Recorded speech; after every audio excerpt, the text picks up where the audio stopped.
thinking that we should start, even though people are still coming in. But maybe we should give it one more minute, actually, because of still people in the doorway. Please come up front. There is plenty of room and seats up front.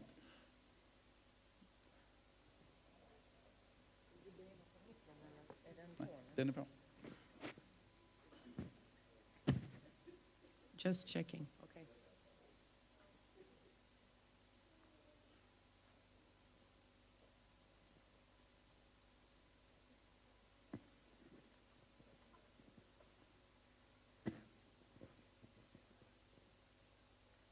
Okay, let's start then. Thank you for coming here today. I hope you had as fun evening yesterday as I did. A little bit too late though. So welcome to the session. My name is Sylvia Hasslinger Olsson, and I am from Nordic Urban Resilience Institute, together with my colleague. And my name is Magnus Kvant. I'm working together with Sylvia, and we have prepared this session.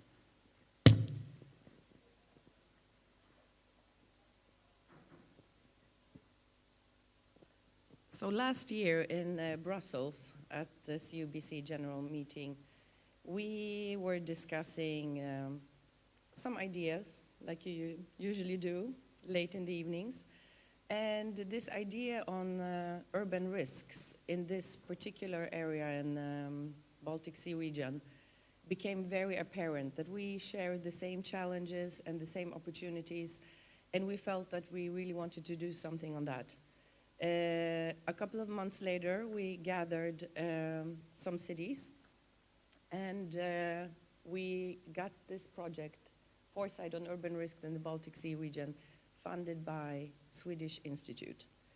We are very excited about this. It's going to be a project on foresight on urban risk, but from a local level. And we have exciting cities with us, the city of Gdańsk, the cities of Klaipeda, Riga, and Tallinn. And from Sweden, we have Umeå from the north, and we have Ystad from the south. Ystad is also the project lead in this, and Patrik Famming is the project lead. So feel free to talk to him. Maybe you want to say a couple of words? Yes, hello. We're very proud to be a member city of the UBC, and that happened yesterday, actually. And we are very proud also to be the project lead in this fantastic project. And we're looking forward to many successful collaborations within the UBC network also. And, well, I talk to you. So please contact with me, and we can discuss these projects and perhaps some more ideas. But we're not going to be stuck in the project, but I just really wanted to tell you a little bit about this, because it's not just for the partner cities that, of course, going to be the pilots and the pioneers, but it's also an opportunity for UBC, as they are also a partner in this project, to make sure that this collaboration on urban risks will be permanent. And how that will be, this is what is going to be decided in the project. Could it be another commission? Could it be a standing conference? But what we are hoping with this project and UBC members is that there will be a discussion on how to institutionalize foresight on local level, and basically position UBC as the platform for that. This is what we're hoping for. So I think I mentioned everything about the project. Basically, it's going to go on until 2027.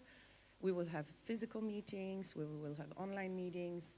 We are going to test different foresight methods, and as I said before, the UBC platform is going to be a very important part in this project. So therefore, we really want to welcome other cities that are not part of the project to really engage, and because this platform is going to be for everyone.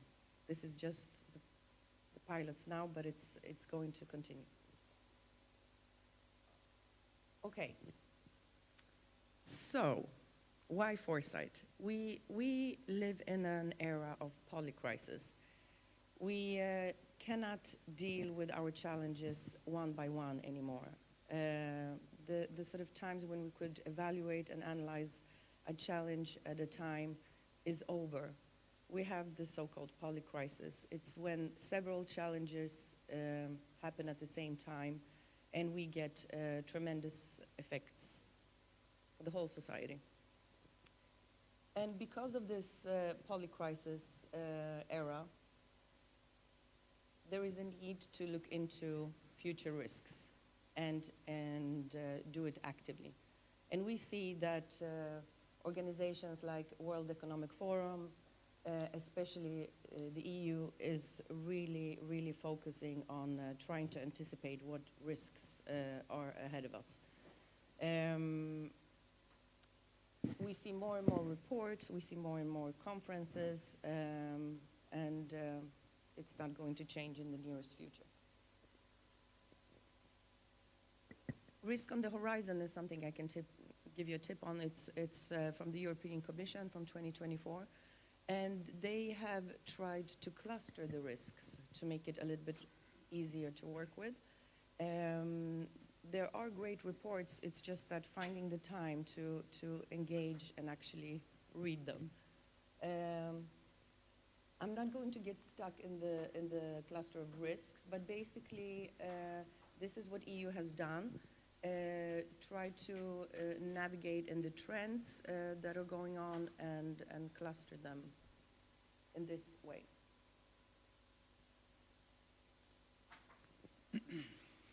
So we know that there are risks. We are kind of aware of the risk that we are working on today with risk management in municipalities together with our stakeholders. And we are, of course, also anticipating some of those risks that we have no experience of that will come in the near future that we have identified as a potential, especially when it comes to climate risks. However, there is a need that has been stated, that Sylvia mentioned earlier, that we should be better prepared for the future. What's behind the horizon? What are the emerging risks? And all those things kind of happen quite quickly, and we often get surprised. Many of you have probably heard about the black swans when we are experiencing something that we are not really prepared for, like when we first saw a black swan. Swans are supposed to be white, and all of a sudden they were black, and that was kind of surprising. That happens also when it comes to risk. We could never expect this storm to be so intense. We could never expect to be so much water, etc., etc.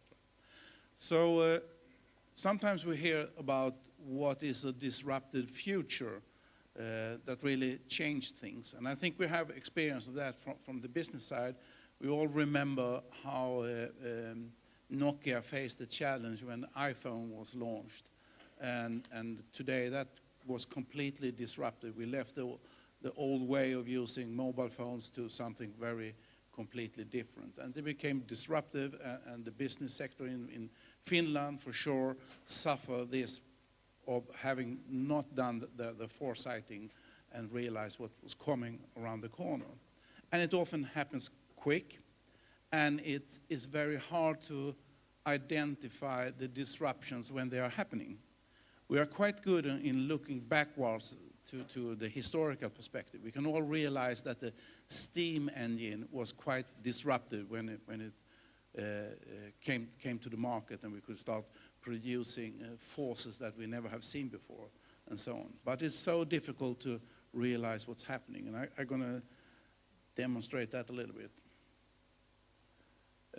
This picture is from 1900, and it's the Eastern Parade in New York. And in the Eastern Parade, it was all about horses. There was no cars, there was just horses, except for one car. So year 1900, there was one car in the Eastern Parade. It's kind of hard to find it, but with the red arrow pinpoints it for you. The next picture is also from the Eastern Parade. It's approximately from the same corner, but with a slightly different angle.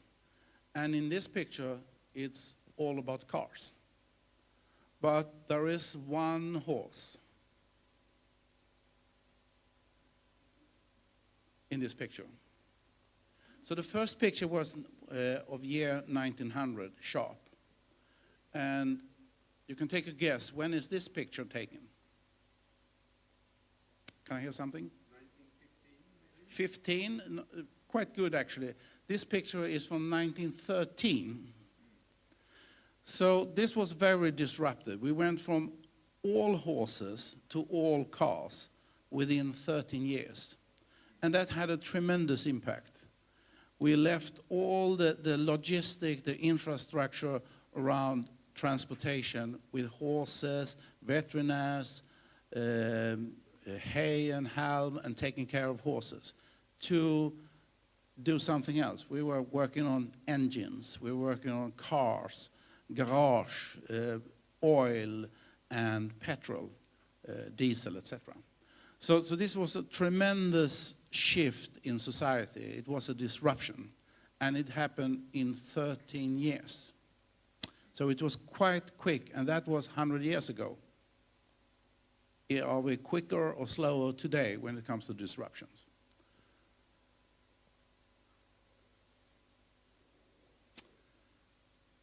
Sometimes you can say that disruption comes as a shock. Our brains, our minds are set to linear thinking. We are thinking in linear. We can understand that if we easily to project what is coming when we have a linear thing. And the thing is that most of the things are happening exponential. The swift from horses to cars was an exponential. It happened, even though there was a one car, 1913, but the major change was happening the last 4 years in that period. That was when the green curve took off and really exploded, so to say. And that happened because there are something that supports this disruption. In the case with car, there was rubber wheels that was quite new at the time, which make the ride very smooth. And there was also the pavement of the streets with asphalt, which was also very new. So these kind of three things happening. We have a combustible engine, we have rubber wheels, and we have asphalt on the ground. That make it possible for disruptive change quickly. But if you're looking at the green line, it's in the beginning, it's very, very linear. And it's not very aggressive either. It's very slow changes, and it doesn't look like it's going to be taking over anything. It doesn't happen until it kind of exploded. And by intuition, our brains are not set for this kind of thinking. And I will demonstrate that with an exercise. If we are thinking linear, if we're taking 30 steps, and let's say we walk 1 meter each step, it's quite easy to understand after 30 steps we have walked 30 meters. But if we take it in an exponential way, say the first step is 1 step, the second step is equal to 2 steps, and the third step is equal to 4 steps. That really moves us away from where we started in a bigger pace. So I will give you like 10 seconds to think about the questions. How many steps is 30 steps equal to? So how many steps will that be equal to comparing to the liner?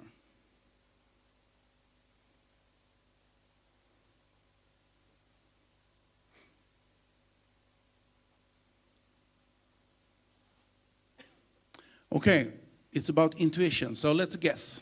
Could I have some guesses here? Is there anyone who would like to say that, let's say, how many think it's more than 100,000 steps? Quite a lot. How many think it's more than 1 million steps? Not so many, but still a few. How many think it's more than 500 million steps? Also a couple. Someone is doing the maths in here. Yeah. So the results is it's equal to 1 billion steps, more than 1 billion steps. So 30 steps is equal to more than 1 billion steps, and that is equal to 52 laps around the Earth. No, sorry, 26 laps around the Earth. That, in case, is kind of mind-blowing, but even more, if you take one more step, it's more than 2 billion. It's more than 52 laps around the Earth. That is the power of the exponential thing that's happening. And it's so hard to imagine. It's so hard to think about. It's not in our intuition to understand disruption in this way. Magnus, it's too early for me to think about these figures. So hopefully Magnus has demonstrated this speed of events, and we want to introduce another term for you, and it's hyperchange. Considering what is happening in the technology and the technological disruptions and the events and the disruptive future like we talked about and the polycrisis, we are also entering this hyperchange, which means that things are happening even faster, they are interconnected, and basically the plans we did 5 years ago are just not really valid anymore. This is a term that comes mainly from the business sector because before you could do the 5-year plans and so on. And now if you see the development, especially in like AI, you see that in 2 years, the development is so immense that it's just impossible to have the sort of old strategies. It doesn't mean that we shouldn't have strategies, it only means that we need to complement it with something. We need to be aware of this, and we need to consider other possible methods and tools to navigate in this. And therefore, strategic foresight. Strategic foresight is the sort of future-oriented method to think about plausible futures, to create scenarios, to imagine what the world could be. And not only as determined for us, but actually a world that we can steer towards, something we want to see. But if we are going to engage in this, we must use foresight. And this document that we took this from is from the European Committee of Regions. I will get back to this, but we see strategic foresight everywhere. Just a fun fact, if you look at this picture, I mean, this is, we really like this picture because often when we talk about the future, we see the sort of science fiction, flying devices and so on. And maybe the future is something like this, a mixed reality. So most foresights are on larger scale. It has been going on for some time. Of course, NATO and the EU and a lot of supranational organizations are dealing with the foresight. However, we have also done some foresight on foresight, and we see that something has changed this year. It has taken a bigger part in our strategic documents. Foresight is basically everywhere. It's not a surprise that NATO has foresight as their main sort of domain. But what we also see is that the European Commission has taken a very clear stand on foresight's role in future strategies and policies, and this is something to follow. So this report is something I really want to recommend for you to read, the Foresight report from 2025, where basically it's stated that in order to navigate in this hyper change, the polycrisis, and in our geopolitical situation that we have to become better at foresight. And European Commission will base their strategies and ideas on qualified foresight. And now we're bringing it down to what our project is about and something that we really, really want to highlight. And this is that we hopefully explain that foresight is important and urban risks are important to navigate in. But how do we do it on local level? And why is it important? Even NATO says that it's nations that are members, but as we see from Ukraine, as a perfect example, the nation is never hit by the war in the same way. We have cities that are barely touched by bombs, and then we have cities in the front that are basically devastated.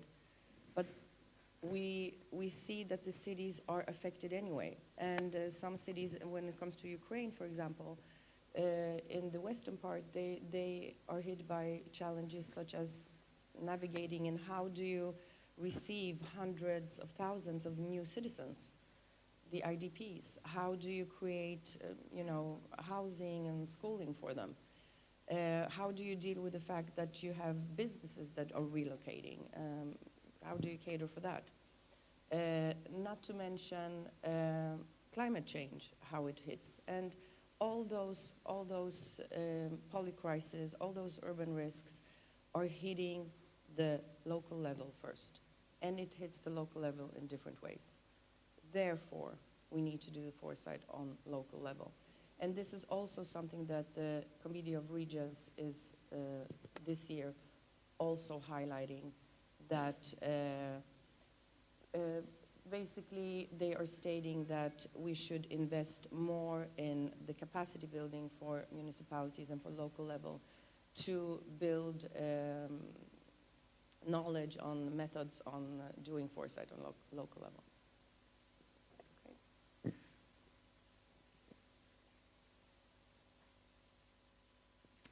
So when you finally kind of approaching the foresight methodologies and you make your decision, the first quick answer is to turn to some consultant firms that offer foresight as a service for you. And when you do that and looking into the offer you get, you will see offers that probably start something around 100,000 euros and upward. It is quite inexpensive because there is so much work to be put into that one if you're having a consultant firm. So the natural thing is to start looking, can I not do that by myself? And you probably can. You can invest in training and you can invest in looking into the different methodologies. And when you do that, you will find there are so many different methodologies that could be used in a foresight process. And some tools are very good for some purposes and some are better for other things, like there is the Delphi method, that is a super intense method where you have selected experts that working anonymous on the foresight process, and you have someone comparing these experts to each other. It's hard to organize, it's hard to really work with, and it's complicated. So you often need to do some architecture when you're designing your foresight process, and especially when you're working on a local level, because as a municipality in a city, you have a lot of stakeholders. The functionality of the city is not only depending on your own administration, you are also depending on companies operating the cities, and energy, waste management, and other services for the city. And you need to bring them along as well, because their input in the foresight will be important.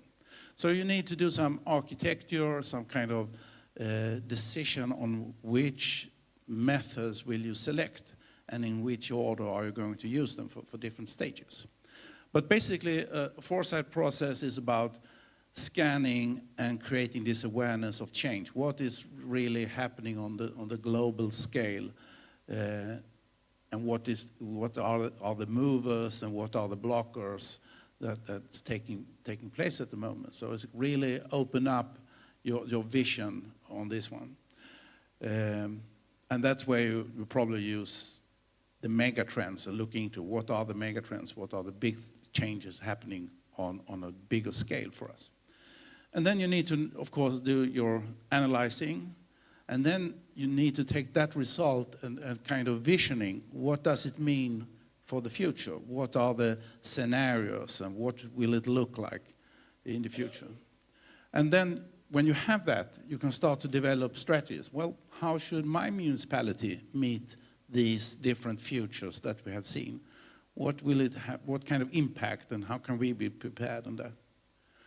And when you have decided on that, then it's important to monitoring, because when you're doing foresight, you cannot predict the exact future. You can be prepared on plausible futures coming in a year of 12 years or 15 years or something, but you cannot predict the exact ones. So you need to monitor what will happen and what is leading to what kind of scenarios we have described or identified, or is there something completely new popping up in the horizon?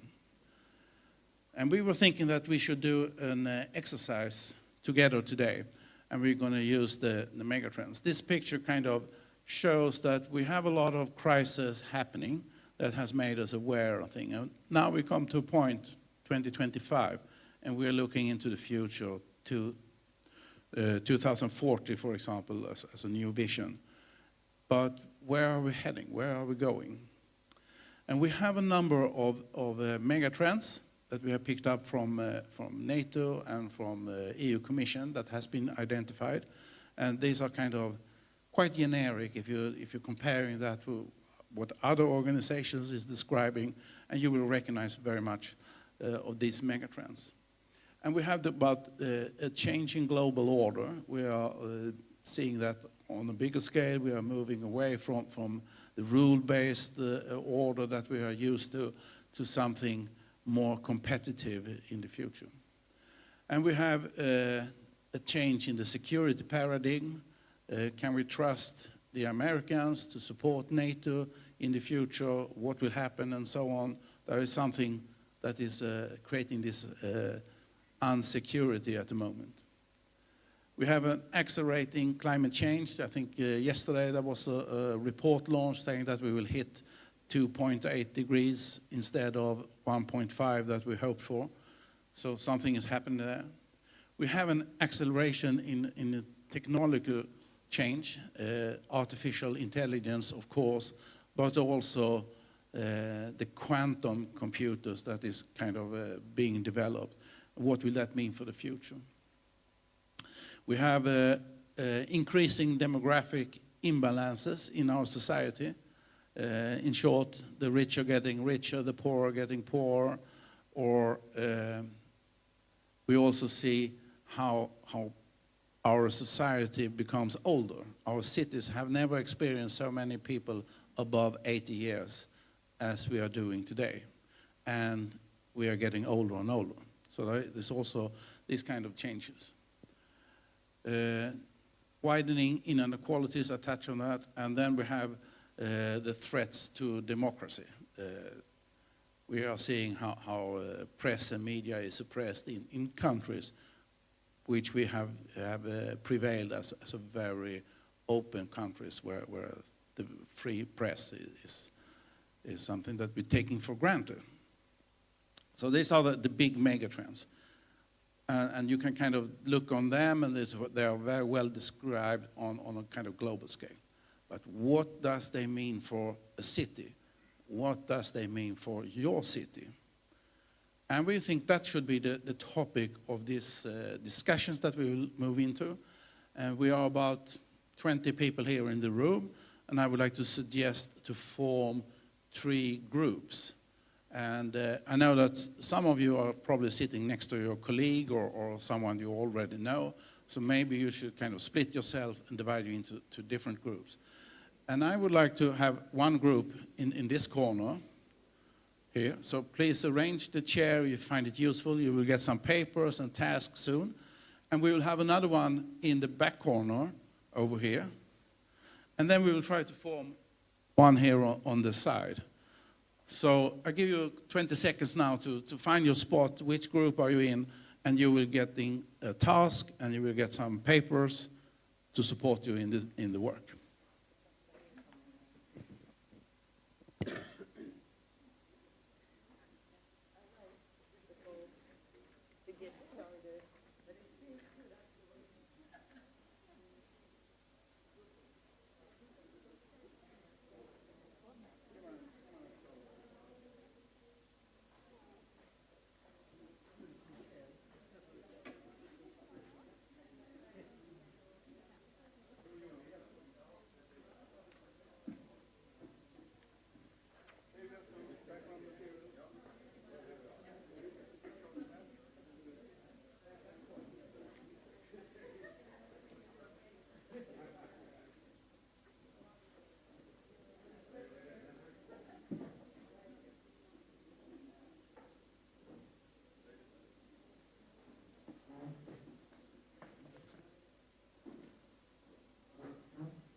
So you have now received the material. There is one paper with the megatrends, which you are supposed to elaborate on.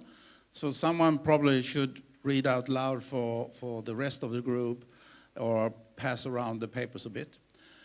And then the first task is to discuss these megatrends provided and trying to identify what are the emerging risks that pops up in your head from your local perspective, which is important for your cities when you're reading about these megatrends. What can you identify? And you have post-it notes, and I would like you to write one risk on each post-it note. And please create as many notes that you want to, and we're going to use them in the next step later on. So you have now about 10-15 minutes to discuss and identify the risks.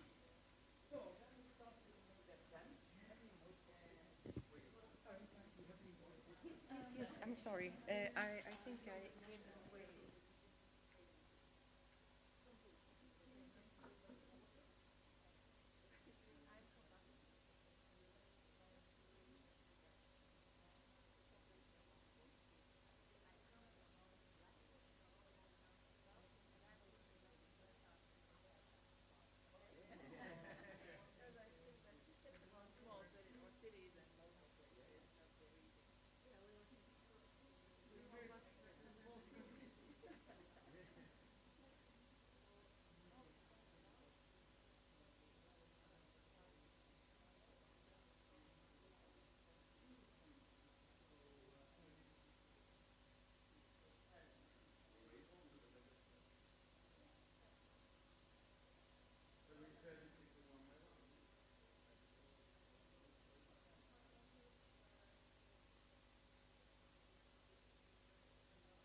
I would like to interrupt you just for a few seconds, and then you will continue again.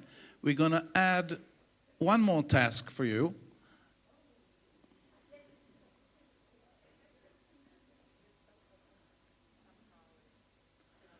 And it's about creating some visibility to your discussions. Sylvia is now handing out the task and also a sheet with 2 axes. One with probability, high or low, and one with consequences, high or low. And when you kind of have defined your risks, we would like you to put those risks into the diagram accordingly to whether the consequences are high, whether the frequency or probability are high or low. So you will get those risks in these kind of 4 different corners on the paper. But please continue to add more risks as they pop up from your discussions. So that was just a quick, almost commercial break in your discussions. Please carry on.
I would like to ask you to wrap up your discussions in 1 minute from now.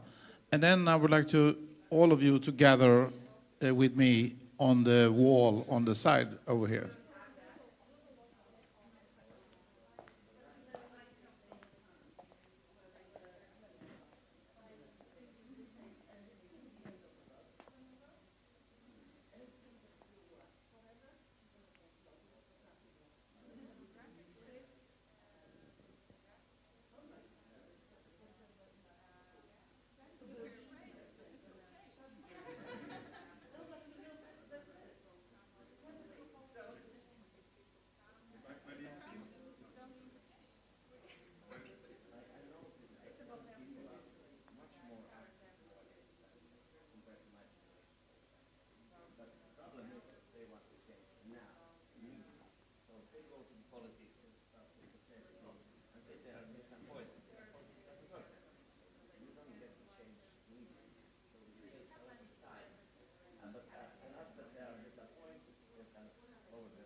Okay, everyone.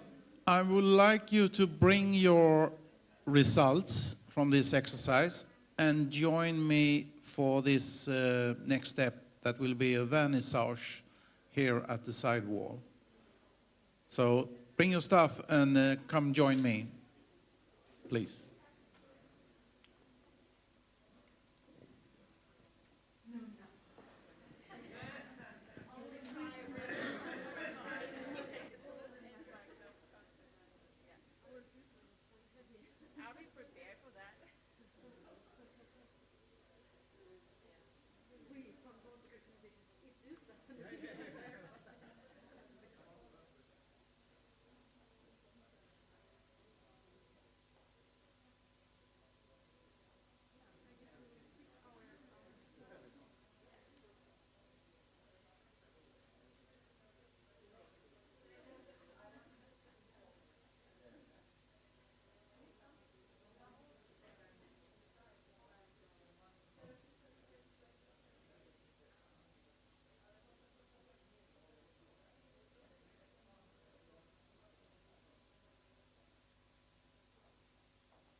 several times during this period. And the added cost of these events, these risks, creates it also a priority to work with. So we also need to invest in working with those risks. And then we have those risks with lower probability but very high consequences. In this corner, they are not likely to happen, but if they happen, it will cost us a lot, or it will mean casualties and things like that. Those also needs to be covered in our work for managing the risks. And then we have a corner over here, not so many today discussed, but maybe in this corner, perhaps those are not so severe and they don't have the probability to happen, at least not very often. Then we don't have to prioritize those at the moment. But we need to look out, because this is something that could change. As I mentioned, you need to have some observatory, what is happening on the journey towards the horizon. Things can change. So we are creating this awareness. So this is also a very good exercise to kind of put some focus and attention on the most severe ones, that we make sure that we cover. And we're going to leave them there, and Silvia and I are going to later bring them with us to our project and having discussions on that. So maybe there is anyone who would like to comment the exercise and what you have done?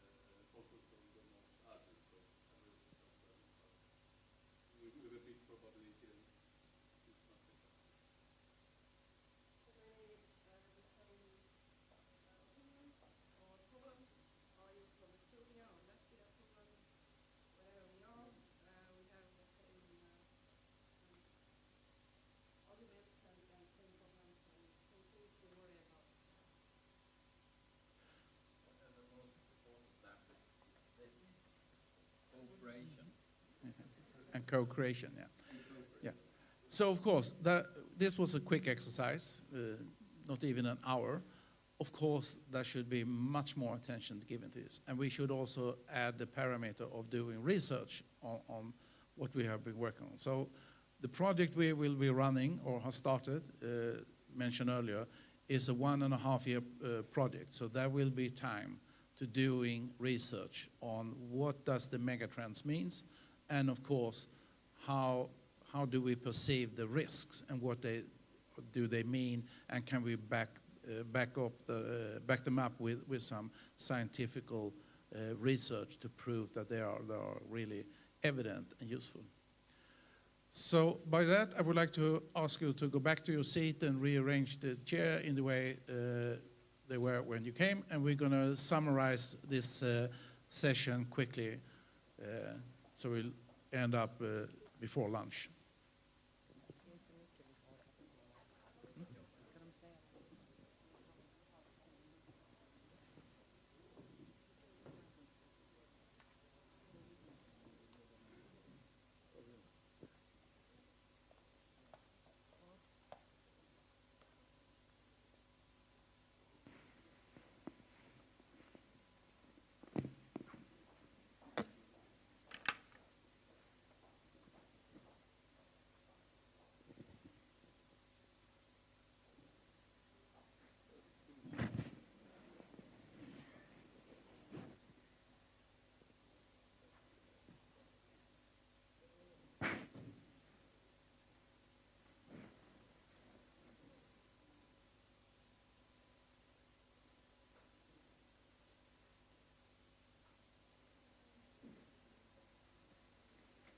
So the ambition today was to raise some kind of awareness on this. We would like to bring in the fact that not only at local level we're dealing with this kind of conceptual idea that we need to look into the future. It is, as presented, something that the European Commission is something that NATO is stating as an important thing. And that is, of course, good to know, because then we can expect there will be requirements, there will be expectation, but there will also most likely be some funding in the future to collaborate on foresight. And we do think that doing it at the local level is utterly important, because that's where we kind of need to embrace the complexity of handling all the risks at the same time. If we are comparing with our national level or even supranational level, we quickly enter into an organization that is siloed. We have the energy department that is dealing with energy future and energy challenges. We have the health department with health issues. We have the educational department with educations and training and so on. So it's all divided. And when you're asking questions from local level to national level, you will end up in a silo. You can only talk with people from the energy department or energy sector on energy. You cannot talk with them about training or health, etc., because they will only answer from their perspective. But at local level, we need to kind of combine that.